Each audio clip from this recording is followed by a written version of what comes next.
दिया हुआ है कि the joint probability of occurrence of two events a and b is given by the following contingency table. दो event आपको दिया हुआ है ए और बी, है ना, और कंटीजेंसी टेबल दिया हुआ है। तो कंटीजेंसी टेबल आप लोग ग्रेजुएशन से पढ़ते चले आ रहे हैं, है ना, उसका मतलब आप लोग सभी सब जानते हैं कि क्या उसका मतलब है ना। और फिर देखो सेंटेंस दो स्टेटमेंट दिया है और कह रहा है कि पहला स्टेटमेंट है a and B are independent events. हाँ, तो इसमें आपको प्रूव करना है कि ए और बी क्या है, इंडिपेंडेंट इवेंट्स। तो आपको पता होना चाहिए कि इंडिपेंडेंसी किस तरीके से प्रूव की जाती है ना। तो आप लोगों ने प्रोबेबिलिटी में आप लोगों ने पढ़ा होगा कि अगर अगर ए और बी दो इवेंट है बेटा, ए और बी दो इवेंट हैं, a and B are two events, अगर ये दो इवेंट्स हैं तो आपको क्या दिखाना है, a intersection B is equal to probability a into probability b. ठीक है, अगर आपने ये शो कर दिया तो इसका मतलब आपने क्या किया कि प्रूव कर दिया कि ए और बी क्या है, इंडिपेंडेंट्स हैं। अगर ये नहीं आया तो इसका मतलब कि ये स्टेटमेंट रॉन्ग है। ठीक है बेटा, अब ये रहा आपका पहला स्टेटमेंट, आपको जो करना था। ठीक है, अब दूसरा स्टेटमेंट में क्या है, आपको जो दिया हुआ है ना, probability of A given b complement plus probability of A complement given b ना, दोनों की प्रोबेबिलिटी की जो वैल्यू है उनका सम वो क्या होना चाहिए, ग्रेटर देन हाफ होना चाहिए। अगर आपने ये दिखा दिया तो इसका मतलब ये हुआ कि ये भी स्टेटमेंट सही है। ठीक है, तो चलिए हम लोग करते हैं। सबसे पहले क्या करेंगे, आपका कंटीजेंसी टेबल में जो दिया हुआ है पहले उसको हम लोग अलग अलग लिख लेते हैं। ठीक है बेटा,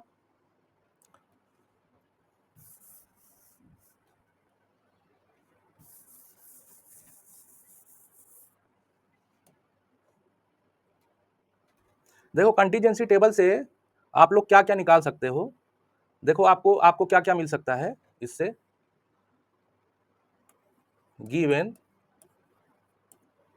probability of A intersection B is equal to 0.4, probability of A intersection B complement is equal to 0.1। ठीक है, और probability A complement intersection B is equal to 0.2। ठीक है, और probability A intersection B A complement intersection B complement is equal to क्या दिया है, 0.3। ठीक है, अब देखो, अब बात आती है कि आपके पास probability of A intersection B दिया हुआ है ये, है ना, तो आपको क्या फाइंड आउट करना है, आपको सिर्फ ये फाइंड आउट करना है, प्रोबेबिलिटी ऑफ ए ये फाइंड आउट करना है और प्रोबेबिलिटी ऑफ बी ये फाइंड आउट करना है। ठीक है, तो यहां से आपको थोड़ा सा दिमाग लगाना होगा, आपको समझना होगा कि इसकी वैल्यू कैसे फाइंड आउट होगी। ठीक है ना, तो ऐसा है, हम वेन डायग्राम से इसकी वैल्यू फाइंड आउट करने की कोशिश करेंगे। तो जब इस तरह इवेंट से रिलेटेड जब आपके क्वेश्चन आ जाए, चाहे दो इवेंट्स दिए हो चाहे 3 इवेंट्स दिए हो, तो आप क्या करो, वेन डायग्राम बनाओ। ठीक है, उससे चीजें बिल्कुल क्रिस्टल क्लियर हो जाती हैं, तो आपको उसमें कंफ्यूजन रहने की कोई जरूरत ही नहीं होती है ना। तो चलो, जैसे चलो हम पहले निकालेंगे प्रोबेबिलिटी ऑफ ए, है ना, तो वेन डायग्राम बनाते हैं। देखो, वेन डायग्राम बनाओ। ठीक है, वेन डायग्राम बनाओ। ये मान लो तुम्हारा ए है बेटा, ये मान लो बी है। ठीक है, अब ये आपको पता है ये क्या है, इंटरसेक्शन वाला है, कॉमन वाला एरिया है ना, ये कॉमन वाला एरिया है। तो अगर आपको बेटा क्या निकालना है, प्रोबेबिलिटी ऑफ ए निकालनी है, तो प्रोबेबिलिटी ऑफ ए कैसे निकलेगी, देखो, प्रोबेबिलिटी ऑफ ए, इसमें क्या क्या ऐड करना है, प्रोबेबिलिटी ए का मतलब क्या हुआ, इस पूरे, ये जो पूरा सर्कल है ए वाला, ये पूरा जो इवेंट मतलब सर्कल मतलब पूरा इवेंट, बस इसी की हमें प्रोबेबिलिटी निकाल लेनी है। तो सबसे पहले जो कॉमन वाला है उसको ऐड कर दो, तो probability of A intersection B. ठीक है, फिर प्लस, अब देखो दूसरी, अब ये तो आपने निकाल लिया। ठीक है, अब ये कैसे निकलेगा, ये आपको जानना पड़ेगा, है ना।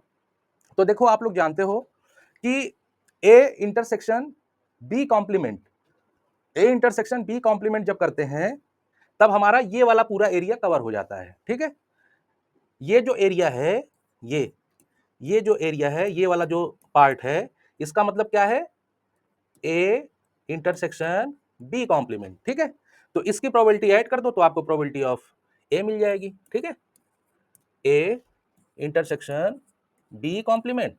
ठीक है, तो अब देखो इसकी भी वैल्यू पता है, इसकी भी वैल्यू पता है, दोनों की वैल्यू पुट कर दो तो ये क्या हो जाएगा बेटा, 0.4 प्लस, और ए इंटरसेक्शन बी बार की वैल्यू कहां है, यहां है, तो ये आपकी 0.1, इसकी वैल्यू क्या आ जाएगी, 0.05। ठीक है, 0.5, तो आपको प्रोबेबिलिटी ऑफ ए क्या मिल गई बेटा, 0.5 मिल गई, है ना। तो यहां पे आप क्या लिख दोगे, प्रोबेबिलिटी ऑफ ए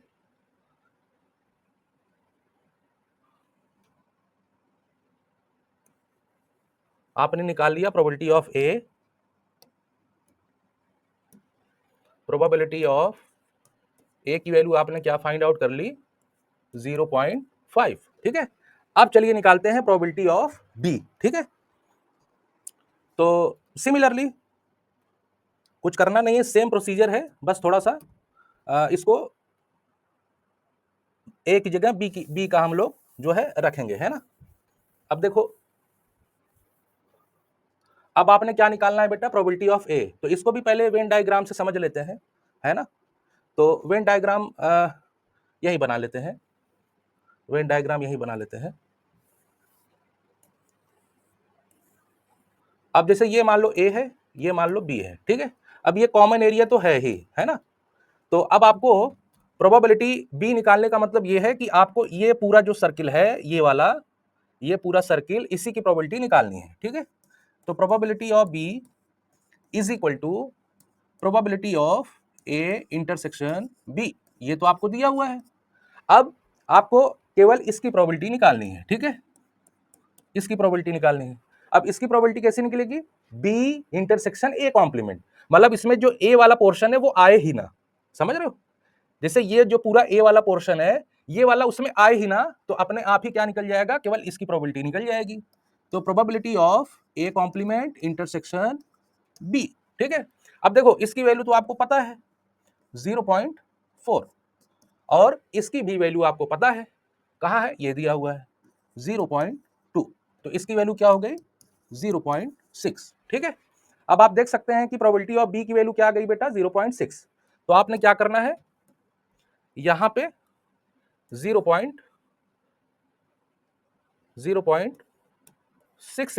लिख देनी है। ठीक है, तो मेरे हिसाब से इतना आपको समझ में आ गया होगा, है ना, बड़ी आसानी से इतना समझ में आ गया होगा। अब हमारा असली खेल शुरू होता है। ठीक है, चलो देख लेते हैं, इसको मिटाते हैं। अब देखो बेटा, अब क्या होगा, इसको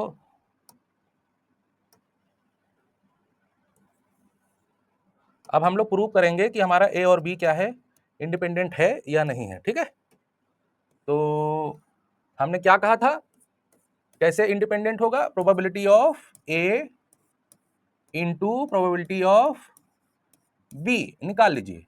ठीक है, probability of A into B निकाल लीजिए, देख लीजिए, तो ये आपको क्या आ जाएगा, 0.5 इंटू 0.6, इसकी वैल्यू क्या आ जाएगी, 0.30। ठीक है, और आपको ऑलरेडी गिवन है ना, ऑलरेडी आपको गिवन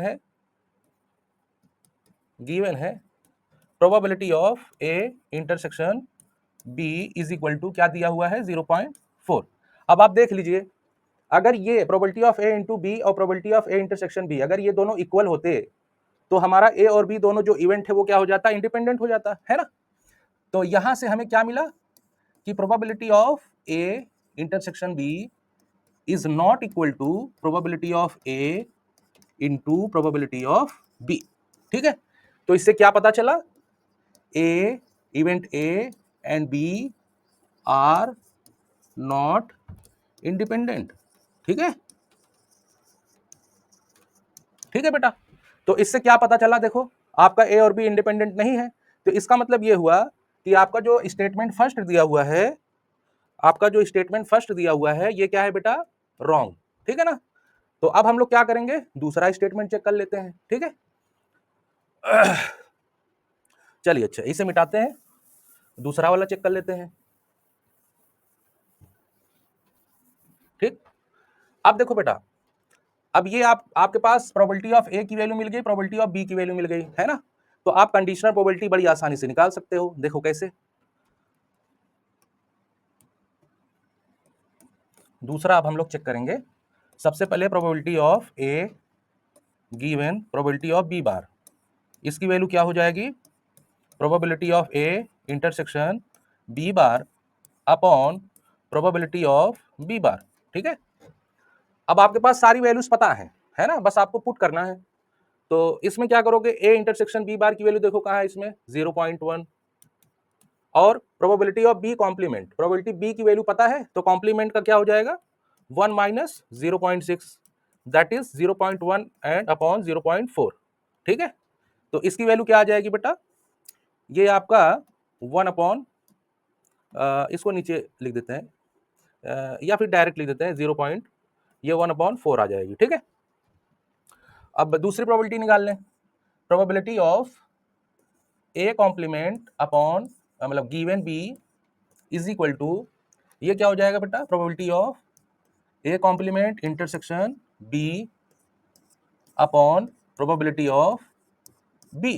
ठीक है, तो ये आपका क्या आ जाएगा बेटा, इसकी भी वैल्यू आपको पता ही है ना, इसकी वैल्यू आपको पता ही है, तो इसमें आप पुट कर दो। ए इंटरसेक्शन देख लो कहां पे है, that A intersection B is equal to 0.2, है ना, और प्रोबेबिलिटी ऑफ बी 0.6, तो इसकी वैल्यू क्या आ जाएगी, 1/3। ठीक है, तो अब क्या कह रहा है एग्जामिनेशन में कि इनका सम क्या होना चाहिए, ग्रेटर देन 2 होना चाहिए, है ना, इनका सम ग्रेटर देन 2 होना चाहिए।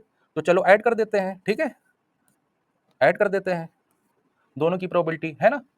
तो ये आपका आ जाएगा 1/4 और ये हो जाएगा 1/3, और इसकी वैल्यू क्या हो जाएगी 7/12, है ना।